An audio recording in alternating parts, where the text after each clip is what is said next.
ফের আক্রান্ত পুলিশ, জনতার রোষের মুখে উর্দিধারী। মুদিখানার দোকানের আড়ালে চলছিল মদ বিক্রি, আর এই ঘটনা জানতে পেরে স্থানীয় মহিলারা লাঠি সোটা নিয়ে চড়াও হয় দোকানের ওপরে। খবর পেয়ে ঘটনাস্থলে আসে পুলিশ। অভিযুক্তকে গ্রেপ্তার করতে গেলে আক্রান্ত হতে হয় পুলিশকে। আর এই ঘটনার পর থেকেই থমথমে গোটা এলাকা। কোথায় ঘটলো এই ঘটনা দেখুন।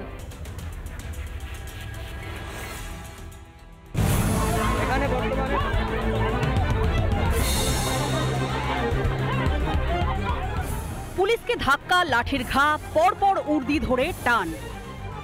ক্ষিপ্ত জনতার রোষে রীতিমতো টলমল অবস্থা উর্দিধারীদের। এই ছবি দক্ষিণ 24 পরগনার মইপিঠের। অভিযোগ, মুদির দোকানের আড়ালে মদ বিক্রি চলছিল এলাকায়, আর সেই অভিযোগেই এলাকার প্রমিলা বাহিনী হামলে পড়েন দোকানটির ওপর। চালায় ভাঙচুর।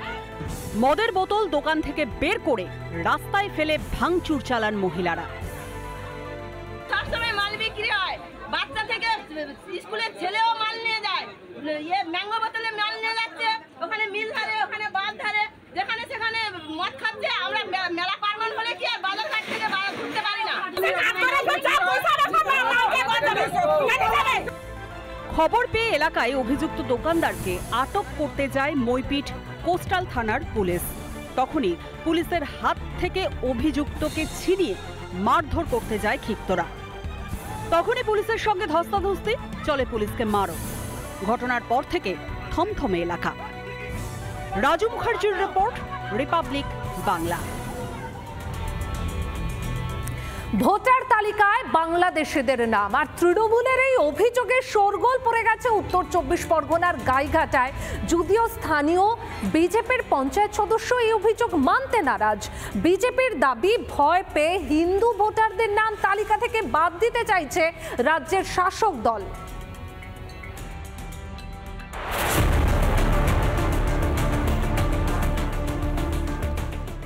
রাজ্যে ভোটার তালিকা থেকে বেছে বেছে সনাতনীদের নাম বাদ দিচ্ছে তৃণমূল। পরিবর্তে তোলা হচ্ছে রোহিঙ্গাদের নাম। এই অভিযোগে বারবার সরব হয়েছে বিজেপি। এবার গাইঘাটার ডুমা গ্রাম পঞ্চায়েতের 209 নম্বর বুথে ভুয়ো ভোটারের অভিযোগ তৃণমূলের। কালিদাস বৌদ্ধ, নারায়ণ বৌদ্ধ, ওখানকার যিনি বিজেপির সদস্য আছেন তারই নিকট আত্মীয়, তারা অদ্যাবধি বাংলাদেশে থাকেন। ওই বুথের যে ভোটার তালিকা তাতে তাদের নাম নথিভুক্ত আছে। 209 নম্বর বুথের ভোটার নারায়ণ বৈদ্য, কালিদাস বৈদ্য, তারা স্থানীয় বাসিন্দা। বলছেন বিজেপির পঞ্চায়েত সদস্য। এরা এই পার্টিরই ভোটার, নামও আছে লিস্টে। হ্যাঁ, এখানটাই থাকেন। হ্যাঁ, দুজনকেই চিনি। বাড়ি এইখানটার, স্থানীয় সূত্রে এইখানটাই বাড়ি। এখানটা এখন আপাতত থাকেন না। কোথায় থাকেন এটা আমি বলতে পারবো না। শাসক দল তারা বলছেন যে যারা এখানকার নাগরিক তারা এখানে থাকবেন, যারা এখানকার নাগরিক নয়, যারা বাংলাদেশের বাসিন্দা তারা কেন এখানে থাকবেন, তাদের থাকার কোনো অধিকার নেই। বিজেপি করেন বলেই কি দুই সনাতনী ভোটারের নাম বাদ দিতে চাইছে তৃণমূল? বিজেপির একটা শক্ত ঘাঁটি এই এলাকাকে টার্গেট করা হচ্ছে, যেখানে রোহিঙ্গা কলোনি তৈরি হয়ে গেছে সেইখানে যাচ্ছে না তারা, যে তাদের যে ভোট ব্যাংক, সেই ভোট ব্যাংক দুধেল গাই তাদের ভোটকে সুরক্ষিত রাখছে। আর বিজেপির ভোট যেগুলো, সেগুলোকে যে কোনো অছিলায় কেটে দেওয়ার জন্য এই ধরনের ষড়যন্ত্র করা হচ্ছে। বিজেপির অভিযোগ কি তাহলে ঠিক? বিজেপির শক্ত ঘাঁটি বলেই কি বেছে বেছে টার্গেট করা হচ্ছে গাইঘাটার হিন্দু ভোটারদের? উত্তর 24 পরগনা চাঁদপাড়া থেকে টিটপ বিশ্বাস, রিপাবলিক বাংলা।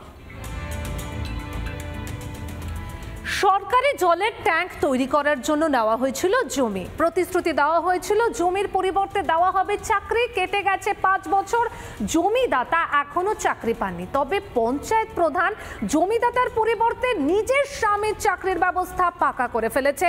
এমনই অভিযোগ সন্দেশখালীর এক জমিদাতার।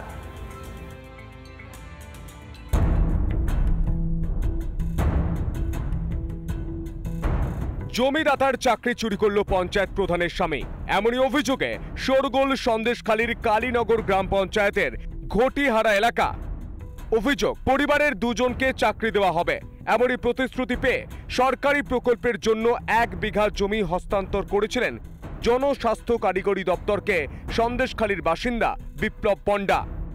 বিপ্লব পণ্ডার অভিযোগ, তাকে চাকরির প্রতিশ্রুতি দিয়ে জল ট্যাঙ্ক নির্মাণের জন্য জমি লিখিয়ে নেয় পঞ্চায়েত প্রধান সুনিতা বর, কিন্তু তার চাকরি হয়নি, চাকরি হয়েছে পঞ্চায়েত প্রধানের স্বামীর।